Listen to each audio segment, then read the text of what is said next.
여러분 안녕하십니까? 오늘부터 또 새롭게 우리가 공부를 시작하기 위해서 또 준비하고 또 여러분 앞에선 또 로뎀교회 또 성종국 목사입니다. 우리 지난번까지 해서 우리가 사명이라고 하는 것에 대해서 우리가 공부를 했고, 이제 오늘부터는 새롭게 우리가 성경 공부를 하려고 합니다. 그래서 그 성경 공부 이번에 해야 할 주제를 무엇으로 잡았냐면 Just Only One이라고 잡았습니다. Just Only One입니다. 이 세상에는 성경 공부하는 방법들이 참 많이 있죠. 그러니까 성경 공부의 형태가 참 많이 있는데, 그 중에서 성경을 한번 처음부터 끝까지 한번 우리가 쭉 훑어보자. 성경이라고 하는 것이 어떤 성경인지 창세기서부터 출애굽기, 레위기 해가지고 이 성경에 대해서 맥을 잡자라고 해서 여러 가지 성경 공부 방법이 있는데, 어떻게 보면 차례로 창세기, 출애굽기, 레위기, 민수기 이렇게 파노라마 형식으로 이게 쭉 살펴보는 성경 공부 방법도 있고, 어떤 것은 주제별로 해서 예배는 창세기는 이렇게 해야겠다, 요한복음은 이렇게 해야겠다 해서 이제 그렇게 주제별로 성경 공부하는 것도 있고, 또 여러 가지 인물별로 해서 성경 공부하는 것도 있고 여러 가지가 있지만, 오늘 우리가 한 이 Just Only One이라고 하는 것은 독특한 방법입니다. 어떤 방법이냐면, 예를 들면 창세기라고 하는, 이제 다음 시간에 창세기 공부할 텐데, 창세기에 보면 창세기 전체, 창세기가 모두 50장이 있습니다. 1장에서 50장이 있는데, 그 중에서 핵심적인 말씀, 핵심적인 성경 구절 한 구절을 선택을 하게 되고, 그 구절을 통해서 스펙트럼처럼 1장부터 50장을 전체적으로 보려고 하는 성경 공부가 바로 이 성경 공부입니다. 그러니까 우리가 이 말씀을 따라서, 이 영상을 따라서 이렇게 하나씩 공부를 하면, 창세기는 이런 주제로 해서 이렇게 되었구나 하고 이렇게 파노라마처럼, 그리고 스펙트럼처럼 이렇게 쭉 펼쳐볼 수 있는 것이 바로 이 성경 공부의 특징입니다. 그래서 순차적으로 해서 나가는 것이 아니라 한 구절을 집중으로 해서 그 구절을 가지고 인사이트를 해가는 거죠. 50장처럼. 50장까지, 1장에서 50장까지 이렇게 해서 하는 성경 공부이기 때문에 재미있는 성경 공부다 생각을 하고 우리가 함께 하나씩 성경 공부를 해갔으면 좋겠습니다. 그래서 첫 번째 시간에는 우리가 먼저 서론적으로서, 서론 공부로서 우리가 이 Just Only One이라고 하는 이 성경 공부를 하기 전에 이 성경에 대해서 우리가 살펴보고, 그 다음 시간에 이제 창세기서부터 들어가겠습니다. Just Only One이라고 하는 이 성경 공부를 하기 전에 우리가 꼭 먼저 기억해야 할, 이 하나님의 말씀인 성경에 대해서 기억해야 할 것이 몇 가지가 있는데, 첫 번째는 뭐냐면, 첫 번째는 성경의 저자가 누구이냐라고 하는 문제입니다. 성경은 누가 썼을까요? 당연히 성경은 하나님의 말씀입니다. 그러니까 성경의 원저자는 하나님이십니다. 이것을 떠나서는 안 되죠.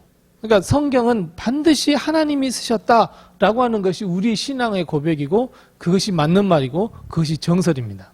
그런데 이 중요한 것은, 비록 하나님께서 성경을 쓰셨다 했을지라도 도구라고 하는 사람, 이 사람이 썼다고 하는 것도 우리는 무시해서는 안 됩니다.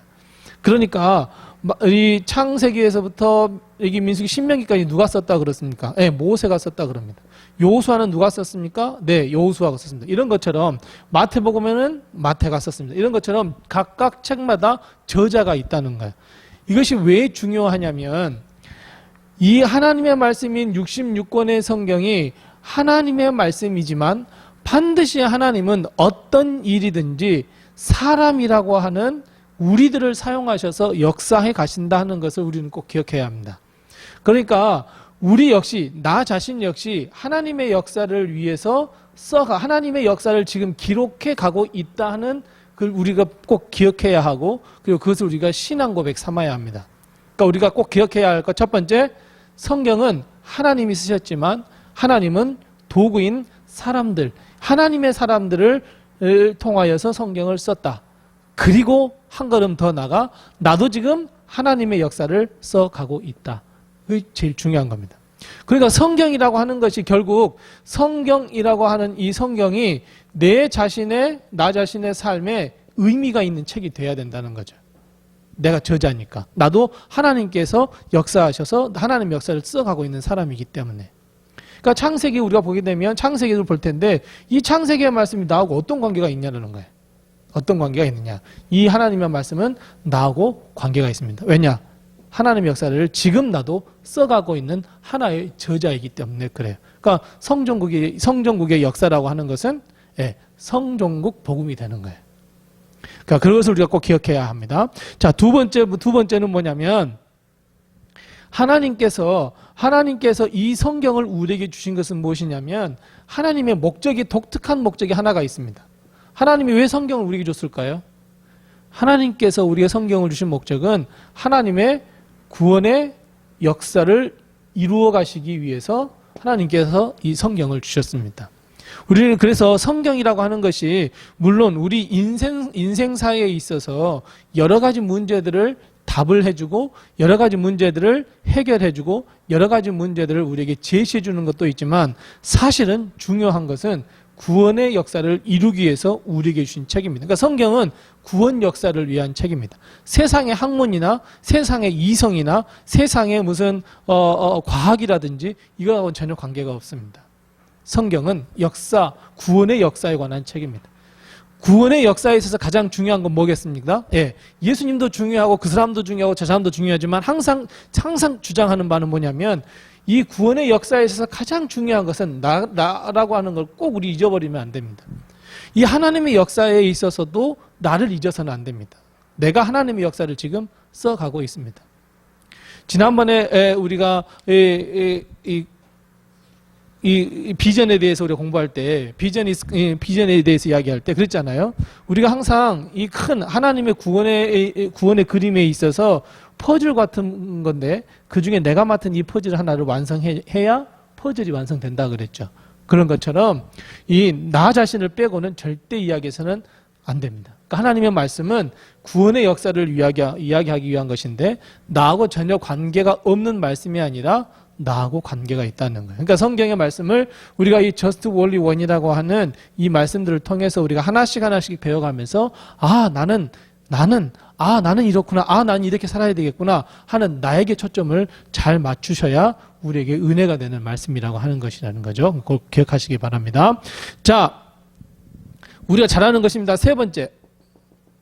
성경은 두 가지 약으로 되어 있죠. 어떤 약하고 어떤 약입니까? 구약과 신약으로 되어 있습니다. 구약과 신약으로 되어 있는데 이 구약과 신약으로 나누어져 있지만 하나님의 말씀의 주인공은 예수 그리스도입니다. 그러니까 구약의 주인공도 예수님이고 신약의 주인공도 예수님입니다. 그러면서 구약 성경의 주제는 무엇이냐면 오실 예수님이 주제입니다. 예수님께서 이 땅에 오시겠다는 거죠. 창세기의 말씀에 죄가 어떻게 들어왔고 그리고 하나님께서 예수 그리스도를 통해서 너희들을 구원해 줄게 라고 하는 것이죠. 그리고 이 신약 성경은 뭐예요? 오신 예수님이에요. 마태복음부터 해서 예수님께서 이 땅에 임하셨잖아요. 약속이 성취됐잖아요. 오신 예수님이에요. 그리고 요한계시록에 독특한 게 하나가 있죠. 뭐예요? 다시 오실 예수님이에요. 그러니까 성경은 구약과 신약으로 나눠져 있는데 구약은 오실 예수님, 신약은 오신 예수님, 이 땅에 오신 예수님, 그리고 다시 오실 예수님이라고 하는 이 두 가지의 이 주제를 가지고 쓴 것이 성경의 말씀이라고 하는 것을 꼭 기억하시고 그 주인공은 예수 그리스도입니다. 그러니까 성경을 보면 물론 인류의 역사가 다 나와 있어요. 창세기에서부터 나와 있잖아요. 인류의 시작은 어떻고 그리고 하나님께서 어떻게 이 세상을 창조하셨고 역사는 어떻게 흐름이 있고 이걸 이야기하고 있는데 사실 성경은 역사책은 아니죠. 왜요? 주인공이 예수 그리스도이기 때문에 그래요. 예수 그리스도를 통해서 이 땅의 구원에 관한 이 구원 사역에 관한 초점이 맞춰 있기 때문에 역사책은 아니에요. 그러니까 그 성경 안에서 역사의 답을 찾는다 이건 아니에요. 물론 이스라엘 역사로서 열왕기 상하, 역대 상하라고 하는 이 이스라엘의 왕정시대의 역사들을 다루었지만 사실 그 왕정시대의 역사를 보면서 이스라엘 역사가 이랬구나 라고 아는 게 아니죠. 솔로몬 왕을 통해서 보면 아, 하나님의 역사, 구원의 역사는 이렇게 쓰여졌구나. 아, 여호사밧 왕은 이랬구나. 그러니까 왕을 통해서 우리는 구원의 역사, 예수 그리스도를 찾아낼 수 있어야 합니다. 그러니까 성경은 그래서 독특한 책입니다. 자, 우리가 한 가지 기억해야 할 것은, 그래서 이 기독교의 역사관이라고 하는 것은 선분의 역사입니다. 어떤 다른 종교는 뭐 윤회 사상도 있을 것이고 여러 가지 사상도 있지만, 기독교는 시작해서 끝이 있습니다. 천지를 창조하셔서 예수 그리스도께서 이 땅에 오시는 거예요. 우리는 항상 이걸 꼭 기억하시면서 다시 오실 예수님을 우리가 바라보면서 걸어가야 합니다. 그래서 성경은 구약과 신약으로 나뉘어져 있고, 그리고 주인공은 예수 그리스도와 구원이에요. 예수 그리스도를 통해서 우리가 구원해 주신다고 하는 거예요. 그래서 구약, 신약 이렇게 나눠진다는 거죠. 성경은. 그래서 이걸 꼭 기억하시기 바랍니다. 자, 마지막 네 번째입니다. 마지막 네 번째는 성경을 공부하고 묵상하고 하는 것은 결국 이 예수 그리스도를 닮아가기 위함입니다. 에베소서의 말씀에 보면 우리가 목표를 삼아야 하는데, 어떤 목표를 삼아야 된다 그랬어요? 예수 그리스도의 장성한 분량에 이르기까지 우리가 나아가야 한다, 이렇게 말씀하고 있거든요. 그러니까 성경은 결국 예수 그리스도를 보여주고 예수 그리스도의 참된 제자가 되고, 그리고 예수님께서 행하셨던 이 구원의 역사, 이 구원의 역사 가운데 내가 맡아야 할 부분을 어떻게 감당할 거냐 하는 것을 꼭 찾아내고, 그리고 내가 아까 이야기했던 것처럼 구원의 역사를 계속해서 써간다라고 하는 것을 우리가 꼭 기억하셔야 합니다. 그런 의미에서 이 Just Only One이라고 하는 것은 하나님의 말씀을 처음부터 끝까지 우리가 스펙트럼으로 이렇게 볼 거란 말이에요. 한 절을 가지고 이렇게 스펙트럼처럼 이렇게 본단 말이죠. 이걸 통해서 우리가 창세기에서는 이런 목표로 쓰였고, 출애굽기, 레위기 하면서 나의 믿음을 다시 한번 정립해보고, 그리고 그 가운데 예수 그리스도를 발견하고, 그리고 그 가운데에 예수님께서 내게 무슨 사명을 주셨을까 하는 것까지 깊이 묵상하는 것이 이 성경 공부의 주제이고 핵심입니다. 그리고 나아갈 방향입니다. 그래서 우리가 이 성경 공부, 이 Just Only One이라고 하는 이 성경 공부를 통해서 우리가 성경을 조금 더 알아보고, 그리고 새가족들이라도 이 예수님을 믿은 지 얼마 되지 않으셨다 하더라도 성경을 보면 이렇게 되는구나 하면서 우리가 하나씩 분명히 성경의 핵심과 열쇠를 잡을 수 있다는 것을 꼭 기억하시고, 우리가 하나씩 책을 하나씩 우리가 공부해 가면서 하나님의 구원 역사를 위해서 우리가 다시 한번 거듭나고 다시 한번 생각해보는 그런 계기가 되는 우리 성경 공부가 되었으면 참 좋겠습니다. 우리 계속해서 우리 유튜브에 우리 좋아요 꼭 눌러주시고, 또 구독도 눌러주시고, 구독자가 빨리 100명이 될 수 있도록 우리 또 함께 서로 또 연락도 해주시고 알려도 주시고, 그래서 이 성경 공부가 더 풍성한 성경 공부가 될 수 있도록 해주셨으면 참 감사하겠습니다. 다음 시간에 뵙겠습니다. 감사합니다.